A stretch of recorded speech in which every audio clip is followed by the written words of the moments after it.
correct? Và ông nghi ngờ Amber của Amber ngoại tình với James Blanco đúng không? Đó là lý do ông đến dự tranh luận cãi vã. Being judgmental toward you because she believed that you were inebriated and under the influence of drugs, correct? Có phải cô ta Amber nói là ông bị ảnh hưởng của thuốc đúng không? Sử dụng ma túy quá liều đúng không? Because she believed you were inebriated and under the influence of drugs when you got on this plane, correct? Yes. And at some point on the flight, you ended up sleeping on the bathroom floor, right? I did. You testified to that yesterday, correct? I did, yes, sir. And when you landed, you were quite ill when you landed in Los Angeles, correct? Khi mà ông bay xuống ở Los Angeles thì ông có vẻ như là bị không khỏe. It's possible. I don't know what you're referring to. Có thể điều đó tôi không có rõ lắm. Yeah, sure. Let's take a look at page 313 of your UK transcript, please. 313.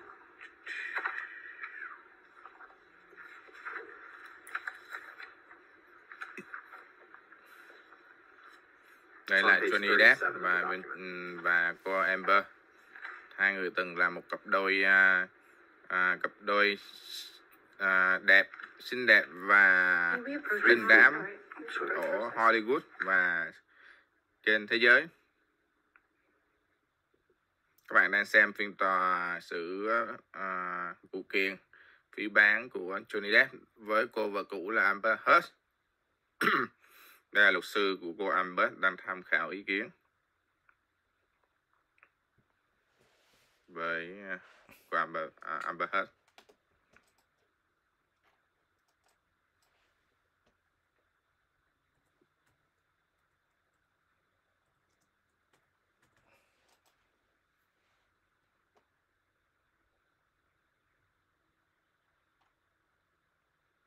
Và luật sư của cô Amber Heard đang tham khảo và trao đổi với cô Amber Heard. Bên trái là bà thẩm phán.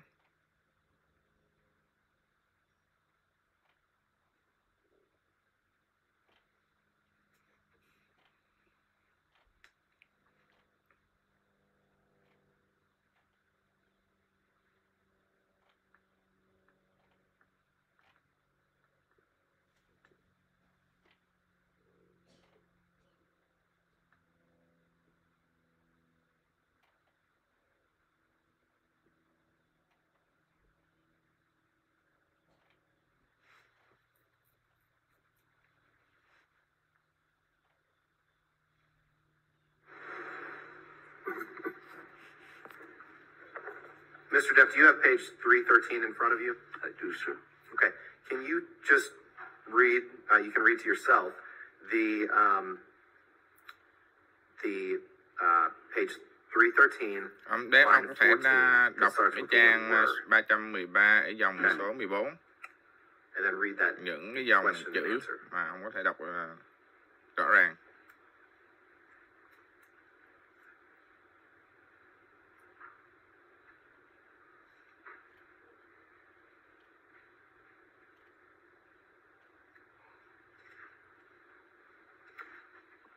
Yes, sir.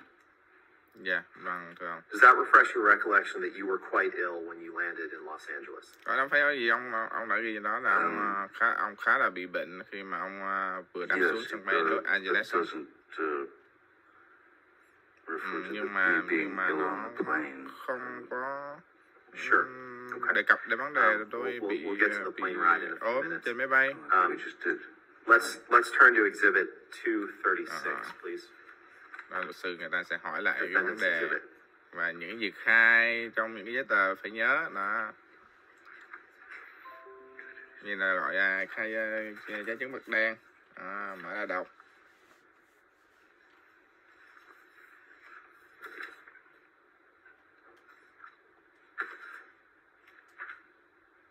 So I've got a mess going on over here. Tôi có sự mớ hỗn độn ở đây. And I don't have a mess. So excuse me.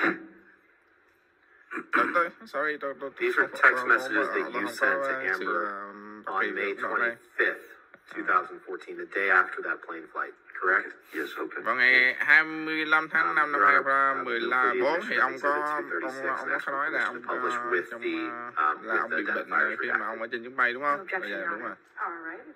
Đối chiếu lấy những gì nói khai là đối chiếu.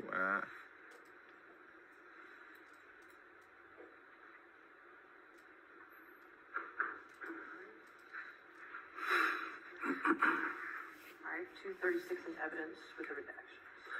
And thank you. Planning a trip, but want to stay flexible? Once again, I find myself in a place of shame and regret. Of course, I am sorry. Thì I trong really email don't ông know nói là why or what ông thấy happened, xấu hổ và bản but thân I ông will mà ông never xin do lỗi it again. vì ông I không biết want là to tại get sao better và for you vấn and đề for đó me. sẽ xảy ra. I must. My illness somehow crept up Và and grabbed me.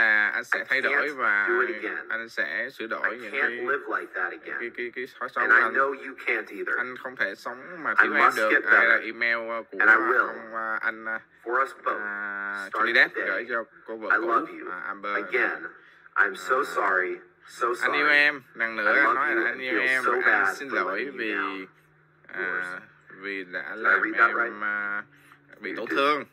And let's pull up Exhibit 245 one more time, which has been admitted into evidence. Hai this bên phải morning, đưa ra những email rồi những cái bằng chứng trong cái phiên tòa về tội phỉ báng.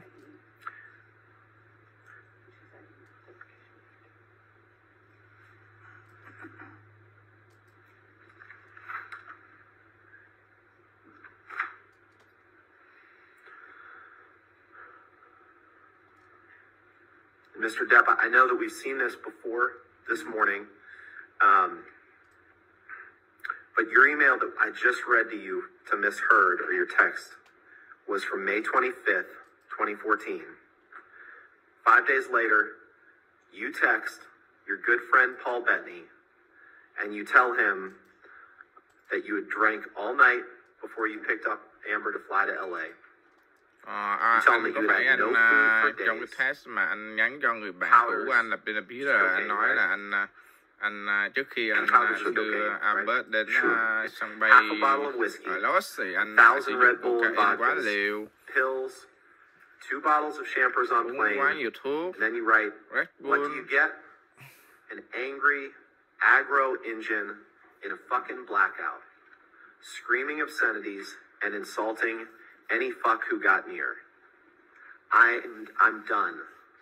I am admittedly too fucked in the head to spray my rage at the one I love. For little reason as well. I'm too old to be that guy, but pills are fine. Did I read that right? You did. Now, the two bottles, you can leave that up. The 2 bottles of champagne on the plane, that was about, when you wrote 2 bottles of champagne on the plane, that was about the plane ride from Boston to LA, correct? Yes, it hai comes cái just chai after rượu 1,000 mà ông nói pounds thì of có Red phải là Bull. 2 chai rượu trên And xe máy at bay least parts từ of that plane flight, you were in a ông blackout. bay đến LA Los đúng không?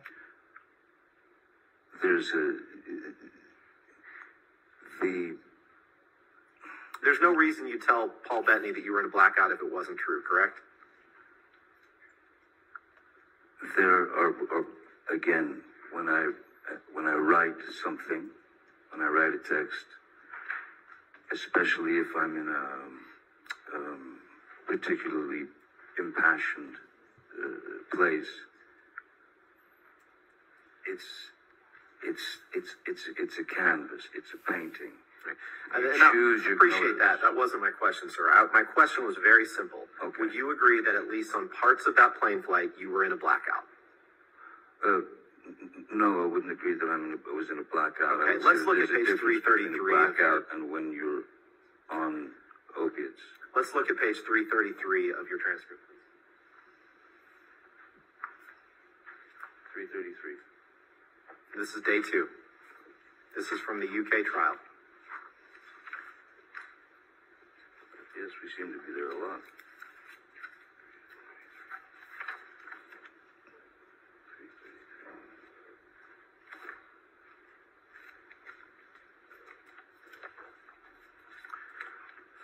Sir, may we approach, please? Okay.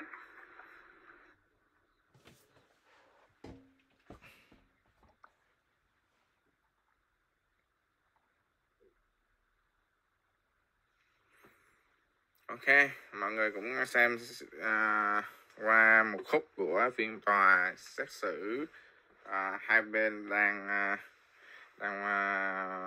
đều phải trả lời của luật sư hai bên về những cái tố cáo của mình, rồi những cái gì mà mình làm việc trong những ngày mà diễn ra những cái vụ động trời, như là Johnny Depp nghi ngờ cô vợ cũ trong thời gian quan hệ cũng đi ngồi tình với James Blanco, cũng là một trong những diễn viên rất là nổi tiếng, đúng không? You were asked a question, Rồi, but cảm ơn parts mọi of người đã that theo flight dõi. are blacked out.